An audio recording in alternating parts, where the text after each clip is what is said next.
আগে একটা করে হয়েছে, এবার 3টা হয়েছে। আগে তো একটু পেট দেখে আমি ভাবতেছি 2টা হইতে পারে না 3টা হইতে পারে, এরকম ঠিক নেই, আবার একটা হইতে পারে। এবার ডাক্তার এসে বাইর করা, হাত দিয়ে বাইর করলো একটা, আবার কাছে হাত দিন, পেট তো কমেনি আমার। হাত দেওয়ার পরে আবার কাছে আরেকটা আছে, আমি বাইর করেন, তাও বাইর করলো। পরবর্তী আবার বললাম যে আবার হাত দিয়ে দেন, পেট তো কমতেছে না। ডাক্তার হাত না দিয়ে চলে গেল ডাক্তার।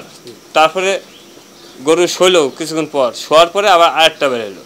তারপর হ্যাঁ বাচ্চা, সেটা আমি ডেলিভারি করালাম।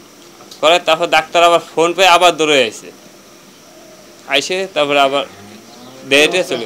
এটা এর আগে কখনো আমি শুনিও না, দেখিও না, এই প্রথম আমি দেখলাম যে আমার গাভীর 3টা বাচ্চা আছে আমাদের ফার্মের।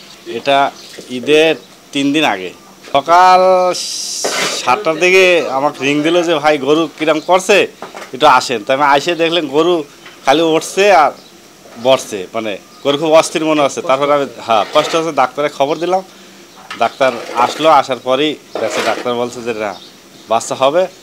হওয়ার পরে একটা, হওয়ার পরে খানিকক্ষণ পরে আরেকটা, তারপরে ডাক্তার আমার হাতের পরে হইলো একটা, তারপর ডাক্তার চলে যাওয়ার পরে খানিকক্ষণ পরে আবার আরেকটা। বিশ্বমানের থার্মিক্স রড, সালাম স্টিল থার্মিক্স, দেশের একমাত্র থার্মিক্স রড। এর বাচ্চা রোজার ঈদের আগে একটা বেচলাম 3,14,000 টাকা। 3টা বাচ্চাই ফিজিয়াম, একসাথে খুব সুস্থ আছে, এমন নিজেরাই টাইনে দুধ খাচ্ছে। বিভিন্ন জায়গাতে লোক আসছে দেখতে, বলছে এসে বলছে যে আমরা তো কোনো দেখি নেই 3টা করে বাচ্চা হয়, একটা গরু 3টা করে বাচ্চা হয় দেখি নেই। এই কথা শুনি মনে করেন বিভিন্ন জায়গাতে লোক আসছে দেখতে।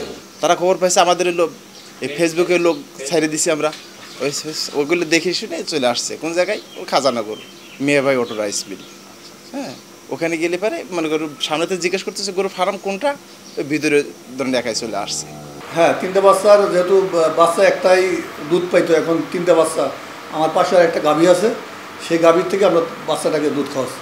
আমরা নতুন করে আবার একজন লোক ওখানে রাখছি যে বাড়তি যত্ন নেওয়ার জন্য, যাতে বাচ্চাগুলো কোনো ক্ষয়ক্ষতি না হয়, বা অনেক সময় তো গরুগুলো এদিক সেদিক ছোটাছুটি করে, দেখার জন্য নতুন করে একটা লোক ওখানে রেখে দিচ্ছি। এটা হতে পারে, 3টা অস্বাভাবিক কিছু না। জি জি, গাভীর সাধারণত একটা করে হয়, 2টা হয়, 3টাও হয়, এটা হতে পারে। এখন এটা পরিচর্যা মানে তার দুধ যদি যেভাবে যতটুকু হচ্ছে, বাছুর আলাদা মানে এক্সট্রা দুধ তাকে দিতে হবে। যদি বেশি হয় তাহলে সমস্যা নেই। বাছুর যদি হয়, ক্রসের গরু হলে দুধ বেশি হবে, সেক্ষেত্রে গাভীর দুধ দিয়েই হবে। যদি না হয় তাহলে বাইরে থেকে কিনে খাতে হবে।